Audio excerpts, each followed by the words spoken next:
بسم اللہ الرحمن الرحیم. السلام علیکم. میں ہوں شفقت علی اور ہمارے ساتھ موجود ہیں میاں عمر انعام. عمر صاحب بہت شکریہ آپ کے وقت. بہت شکریہ شفقت بھائی.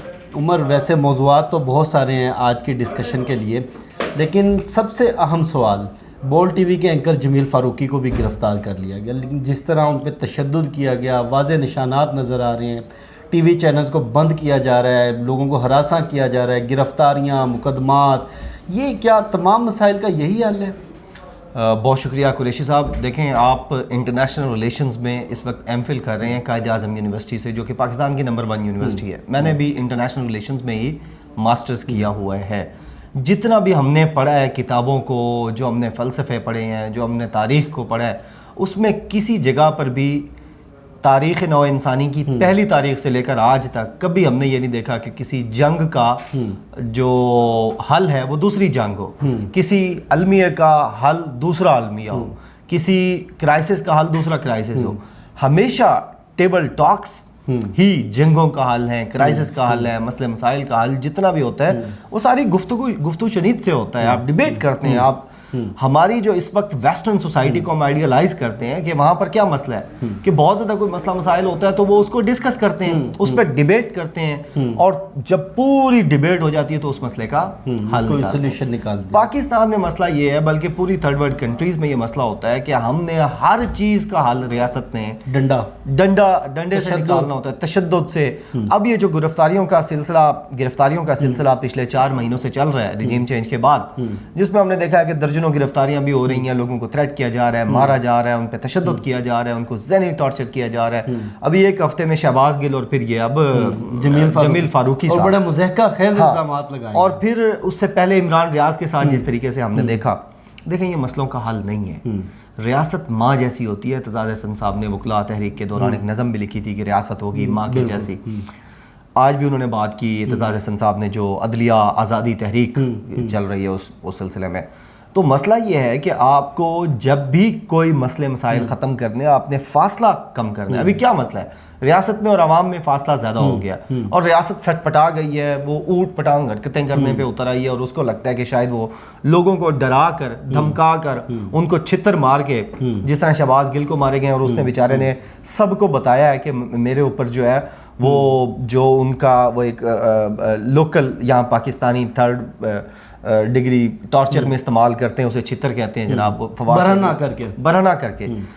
کر کے تشدد کیا گیا. ابھی جمیل فاروقی نے جو کراچی ایئرپورٹ پر گفتگو کی ہے، انہوں نے اپنے منہ سے کہا کہ مجھے جاتے ہی برہنہ کر دیا گیا، اور 8 گھنٹے تک میرے منہ کے اوپر، میری آنکھوں کے اوپر پٹی باندھی گئی. اچھا عمر، ایک چھوٹا سا پوائنٹ ایڈ کروں گا. بہت سارے بٹواری فضلانڈو، یہ ویسے مطلب بڑے سخت الفاظ ہیں، لیکن ان کی جو مینٹیلٹی ہے اس کے سامنے یہ الفاظ کچھ بھی نہیں ہیں.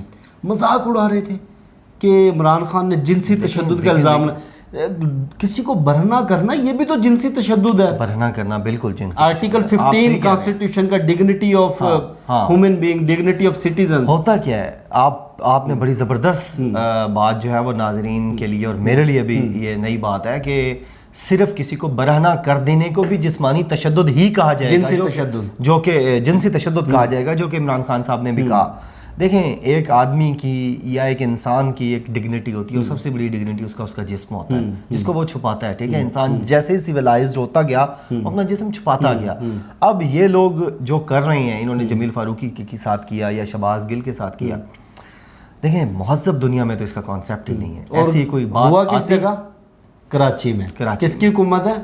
بلاول بھٹو کی، جو چیمپئن آف ہیومن رائٹس ہیں، سب سے بڑا بچہ جمہورہ، ہیومن رائٹس کا سب سے بڑا چیمپئن. اور وہ ہیومن رائٹس یہ دے رہے ہیں کہ ایک جرنلسٹ کو پکڑ کر، ایک اینکر کو پکڑ کر اس کو برہنہ کیا گیا ہے، اس کو مارا گیا، تشدد کیا گیا ہے. تو سر گرفتاریاں حل نہیں ہیں. At the end of the day ریاست کو یہ بات سمجھ آ جائے گی. ابھی شاید وہ حواس باختہ ہو چکی ہے، اس کو سمجھ نہیں آ رہی کہ کیا کرنا ہے اپنے شہریوں سے، اپنے بچوں سے. یار اب جمیل فاروقی دہشت گرد تو نہیں ہے نا، ٹھیک ہے، اس کا جو ہم یہ نہیں کہتے کہ جو اس نے کہا وہ ٹھیک کہا، ٹھیک ہے، جس ویڈیو میں اس نے بات کی، جو شہباز گل صاحب نے کہا وہ بھی ہم یہ نہیں کہتے کہ اس کو ویلیڈیٹ کر رہے ہیں، لیکن اس سے بڑے بڑے بیانات دینے والے جب آزاد گھوم رہے ہوں اور یہ معمولی بیانات دینے والوں کو آپ ننگا کر کے ٹارچر کریں، اس کی تصویریں اور ویڈیوز بنا کے آپ لیک کریں، تو پھر میرے اور آپ جیسے جرنلسٹ جو نوجوان ہیں ان کو سوال پوچھنے کا حق تو ہے نا. اور میں آپ کو بتاؤں 1000 سال بھی پاکستان کی ریاست یہ گرفتاریاں اور تشدد کرتی رہے, اس سے عوام کا منہ بند نہیں ہوگا.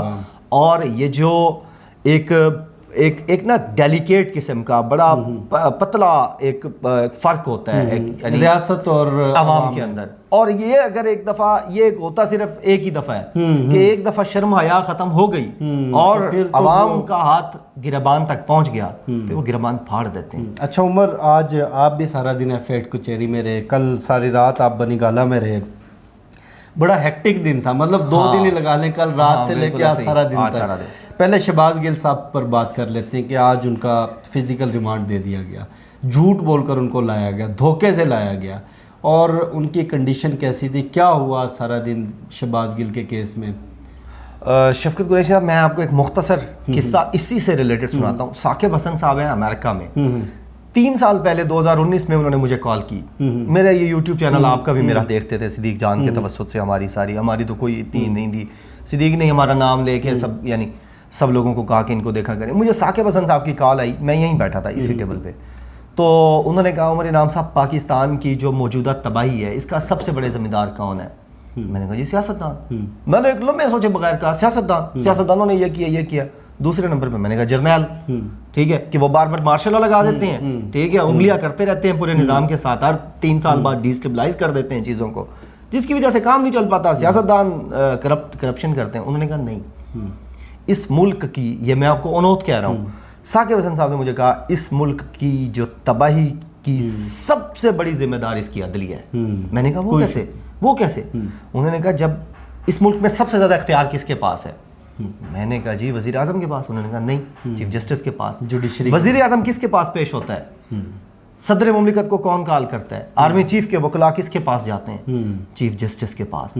چیف جسٹس اگر چاہے اور اس کی عدلیہ چاہے تو وہ ان سیاستدانوں, جرنیلوں, ججز اور جو جرنلسٹ ہیں ان کو لمبا ڈال کے ملک سیدھا کر سکتی ہے, نظام کر سکتی ہے. لیکن جب جج خود بک جائیں, عدلیہ بک جائے, کمپرومائز ہو جائے, کمزور ہو جائے, تو اس کے بعد سسٹم کو جونک کی طرح, چونٹیوں کی طرح کھا لیا جاتا ہے, اور وہی پاکستان کے ساتھ ہو رہا ہے. اب دیکھیں کہ شہباز گل نے اپنی پیٹھ سے کپڑا اٹھا کر دکھایا ججز کو, یہ چھوٹی عدالتوں کے جو ججز ہیں, کہ میرے اوپر تشدد ہوا ہے, ریٹن دے رہا ہے میرے اوپر تشدد ہوا ہے, اور بجائے اس کی کنڈیشن بتا رہی, 10 کلو وزن کم ہو گیا. ہاں, اور بجائے اس کے کہ آپ ٹھیک ہے آپ شہباز گل پہ یقین نہ کریں, آپ صرف ایک آزاد کمیٹی بنائیں اور آپ کہیں کہ اس کو انویسٹیگیٹ کر کے دو مجھے, ٹھیک ہے. آپ کو پتہ ہے ایڈیشنل سیشن جج کا کتنے زیادہ اختیار ہوتا ہے, کتنا طاقتور ہوتا ہے یہ. اور اگر آپ یہ سب کچھ دیکھنے کے باوجود بھی جوڈیشل ریمانڈ, جسمانی ریمانڈ بار بار دیتے رہیں, تو پھر آپ پہ سوال اٹھتا ہے. اور انہی لوگوں کے پاس بھیجتے رہے جن پہ تشدد, جن پہ تشدد. اور جب وہ زیبا صاحبہ نے یہ دیا اور اس کے بعد ان کو کہا گیا کہ جی لے کے جائیں, تو جو کچھ اس کے ساتھ ہوا پھر شہباز گل کے ساتھ, تو ہماری عدلیہ میں بہت بڑا مسئلہ ہے. آج بھی جو کچہری میں ہم نے دیکھا ہے, ایف8 کچہری میں جس طریقے سے شہباز گل کچھ کہہ رہے ہیں, جج صاحب کچھ کہہ رہے ہیں, ملک صاحب جو ہیں, اور جو حکومت کی طرف سے, پولیس کی طرف سے لوگ ہیں وہ کوئی اور بیانات دے رہے ہیں. تو یہ صرف ایک تماشا ہے جو اس ملک میں لگایا جا رہا ہے. افسوسناک ہے کہ یار ایک واحد اسلامی ایٹمی ریاست ہے اور دنیا کی 7ویں بڑی طاقت ہے فوج کے حوالے سے اور یہ سارا نیوکلیئر کے حوالے سے, اور اس میں اگر اس طرح تماشا ہو رہا ہو تو میرا خیال ہے خوش نہ آپ ہوں گے نہ میں ہوں گا, کرنے والے بھی شاید خوش نہ ہوں. صرف وہی بات ہے کہ پینک میں آ گئے ہیں اور یہ ساری چیزیں کر رہے ہیں. ڈاکٹر شہباز گل ایک پڑھا لکھا آدمی ہے, پروفیسر آدمی ہے, یونیورسٹی چمسکی نے بھی آج خط لکھا چیف جسٹس آف پاکستان, بالکل, اور یونیورسٹی آف النائے نے کل خط لکھا, ٹویٹ بھی کیا, انہوں نے بیان بھی دیا. وہاں 10 سال وہ پڑھاتا رہا. دہشت گرد تو نہیں ہے نا یار, وہ کوئی ٹی ٹی پی کا بندہ تو نہیں ہے. اچھا عمر, آپ سے آخری سوال, کل رات آپ بنی گالہ میں رہے, آج عمران خان صاحب کی 3 دن کی ضمانت منظور ہو گئی, یہ سارا سلسلہ کہاں جاتا ہوا نظر آ رہا ہے, اور بنی گالہ کے مناظر کیا تھے, خان صاحب کیا سوچ رہے ہیں, تحریک انصاف میں کیا چل رہا ہے, کیونکہ پوری قیادت بھی کل آپ لوگوں کے قریب دائیں بائیں بیٹھی تھی, گپ شپ بھی ہوتی رہی آپ لوگوں کی.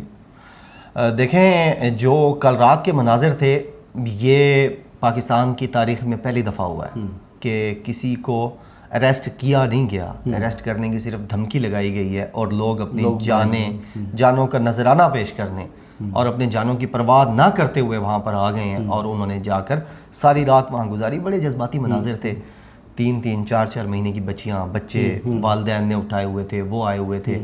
پھر ایک فیملی سے میں نے بات کی, اس میں 2-3 ٹین ایج گرلز تھیں اور 2-3 خواتین تھیں بوڑھی.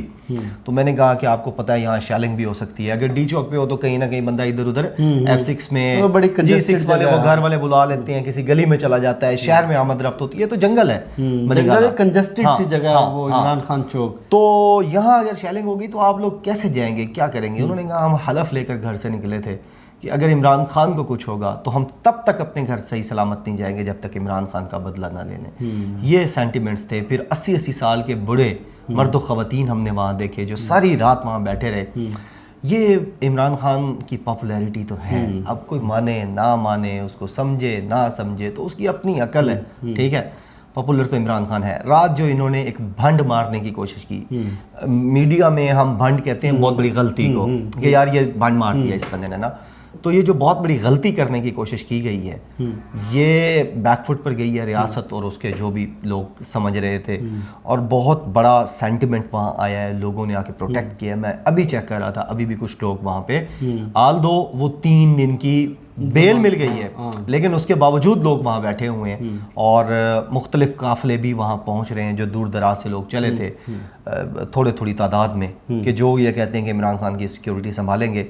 جو رات لیڈرشپ تھی, تقریباً تمام لیڈرشپ جو اسلام آباد راولپنڈی میں موجود ہوتی ہے وہ ساری لیڈرشپ وہاں موجود تھی. اب جو کراچی تھے نہیں آ سکے, عمران اسماعیل یا علی زیدی, کیونکہ وہاں الیکشن بھی تھا کل, محمود مولوی والا جو پی ٹی آئی جیتی ہے, لیکن جو لوگ یہاں موجود تھے وہ سب کٹ مرنے کو تیار تھے. میں نے اسد عمر سے پوچھا, مراد سعید سے پوچھا, اس کے علاوہ وہ اللہ آپ کا بھلا کرے اعجاز چودھری تھے, کمل شوذب تھی, عالیہ حمزہ ملک تھیں, اور بہت سارے نام تھے, نام میں مس بھی کر رہا ہوں.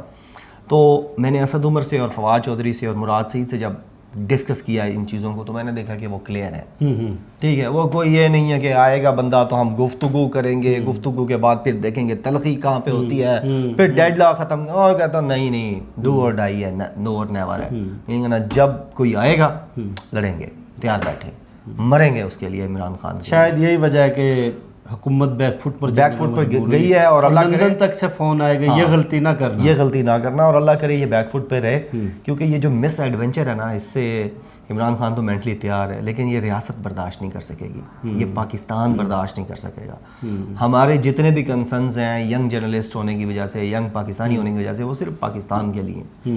ظاہر ہے عمران خان صاحب آئے تھے, اس سے پہلے بھی بہت لوگوں کے ساتھ یہ ہوا, فوج کا ایجنسیوں کا ہمیشہ کردار رہا ہے, لیکن ہمارا کنسرن یہ ہے کہ پاکستان جو ہے وہ اس کے ساتھ کوئی ایسا واقعہ نہ ہو جائے کہ جو بعد میں ہمیں بہت زیادہ پچھتانا پڑے. بہت شکریہ عمر انعام صاحب. اور آخر میں اس ویڈیو کا اختتام صرف ایک چھوٹی سی بات سے کروں گا کہ کل کے مناظر اتنے حیران کن تھے کہ شوکت ترین جیسا 75 سال کا ٹیکنوکریٹ, اس سے پہلے ماضی میں یہ ہوتا ہے کہ کوئی بھی ٹیکنوکریٹ حکومت میں یا اقتدار میں آیا ہے یا اس کو وزارت ملی ہے تو چونکہ ان کے پاپولر ووٹ نہیں ہوتے, انہوں نے الیکشن نہیں لڑنا ہوتا, تو یہ اپنا بریف کیس اٹھاتے ہیں اور چلے جاتے ہیں.